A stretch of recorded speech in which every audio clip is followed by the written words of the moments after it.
అదే మరి చంద్రబాబు నాయుడు అదే మరి చంద్రబాబు నాయుడుకి ఈ మధ్యలో ఆయన ఏదనుకుంటే దాన్ని ఎక్కువ ప్రచారం చేస్తాడు. ఈరోజు మహిళా సంఘాల వల్ల కూడా అందరూ కూడా తప్పుపడతా ఉన్నారు. చంద్రబాబు నాయుడుతో వచ్చిన సమస్య ఏమంటే ఆయన ఆంధ్రప్రదేశ్ ఒక పెద్ద దేశం అనుకుంటాడు, ఎందుకంటే ఆయన ఇక్కడ ముఖ్యమంత్రిగా ఉన్నాడు కాబట్టి. ఇవాళ ప్రపంచంలోనే అత్యధిక జనాభా కలిగిన దేశం, 146 కోట్ల జనాభా కలిగిన ఏకైక దేశం అది భారతదేశం. ఒకప్పుడు చైనా పాపులేషన్ లో నంబర్ 1 గా ఉండేది, నంబర్ 2 ఇండియా ఉండేది. ఇప్పుడేమంటే మా చైనాను మించిపోయి మనం భారతదేశం నంబర్ 1 లో ఉన్నాము. మరి ఇంకా ఎందుకు కొనమంట అన్నాడు. పోన్లే, వీళ్ళందరికీ ఏమైనా సౌకర్యాలు సమకూర్చారా? సిగ్గుపడాలి. ఈ దేశాన్ని పరిపాలించిన పరిపాలకులందరూ కూడా సిగ్గుతో తలదించుకోవాలి. అదేమిటంటే ఇవాళ వరల్డ్ లో ప్రపంచంలోనే ఆగర్భ దరిద్రులు ఎక్కువ మంది ఉన్న దేశం ఏదంటే నంబర్ 1 ఇండియా. గతంలో నైజీరియా ఉండేది, నంబర్ 2 సెకండ్ ప్లేస్ లో ఇండియా ఉండేది. ఇప్పుడు నంబర్ 1 ఇండియా. తర్వాత బిలో పావర్టీ లైన్ లో ఎక్కువ మంది ఇక్కడే ఉన్నారు, అన్ఎంప్లాయీస్ ఎక్కువ మంది ఇక్కడే ఉన్నారు. అదేవిధంగా అంతరాలు, డిస్పారిటీస్ విపరీతంగా పెరిగిపోయినాయి. విపరీతంగా పేదవాడుగానే ఉంటా ఉన్నాడు. 78 ఏళ్ల స్వతంత్రం తర్వాత ఈనాటికి కూడా రైతులు అప్పుల పాలై ఆత్మహత్య చేసుకుంటా ఉన్నారు.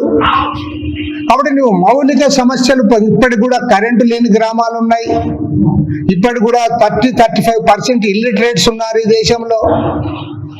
కాబట్టి ఈ సమస్యలు పరిష్కారం చేయకుండా నువ్వు మళ్ళీ ఇంకా పిల్లలు కనండి, పిల్లలు కడితే మేము ఇస్తామంటే ఏమిస్తారు? ఏమీ ఇవ్వలేరు. నేను మళ్ళీ వ్యక్తిగతంగా విమర్శించాను. పిల్లలు కనాలంటే ఫస్ట్ మీరు కనండి, మీరు బాగా కానీ, ఎందుకంటే మీ దగ్గర దండిగా ఉన్నాయి కదా, మీరు ఎక్కువ మందిని కనండి, తర్వాత పేదోళ్ళకి చెప్పండి. పాపం పేదోళ్ళు వింటారు కదా అని. ఇప్పుడు యాక్చువల్గా చెప్పాలంటే మీరు బాగా డబ్బున్న కోటీశ్వర్లు, పెద్ద పెద్ద బంగ్లాలు, కార్లు, విమానాలు, హెలికాప్టర్లు ఉన్న వాళ్ళ ఇంట్లోకి పోండి, ఎవరికి కూడా ఇద్దరు కూడా ఉండడంలే. వాళ్ళు మాత్రం ఒకరిని పొరపాటుని ఇద్దరిని అంటారు. పాపం మన పేదోళ్ళే ఎక్కడ పోయినా సరే గుంపులు ఉంటారు. మళ్ళీ పేదోళ్ళకే చెప్తాడు చంద్రబాబు. అంటే మేమేవో సంక్షేమ పథకాలు ఇస్తా ఉంటాం, ఆ సంక్షేమ పథకాలు తీసుకోండి, పిల్లల్ని కనండి, పిల్లల్ని కనే యంత్రాలుగా మహిళలు ఉండండి అని చెప్పడం అనేది కరెక్ట్ కాదు, ఏమాత్రం కూడా సరైనది కాదు.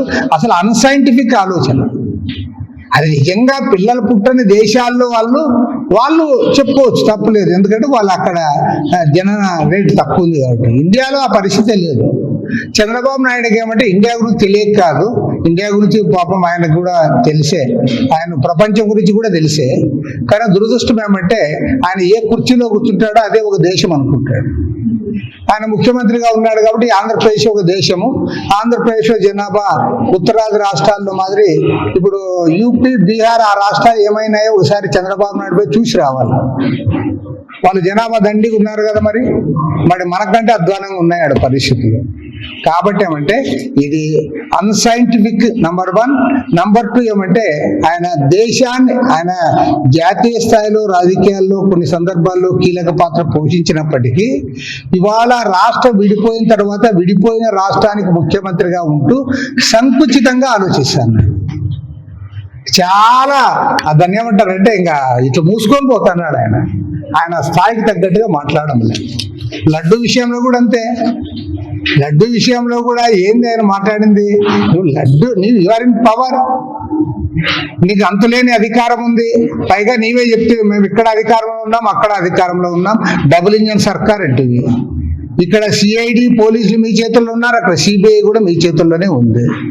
మరి ఎవడు లడ్డులో కల్తీ చేశాడు అని పట్టుకొని మన జైల్లో వేయకుండా నీవు లడ్డు గురించే 3 నెలలు మాట్లాడుతుంది, ప్రచారం చేసే 3 నెలలు టీవీల్లో, పేపర్లో అన్నిట్లో అదే డిస్కషన్.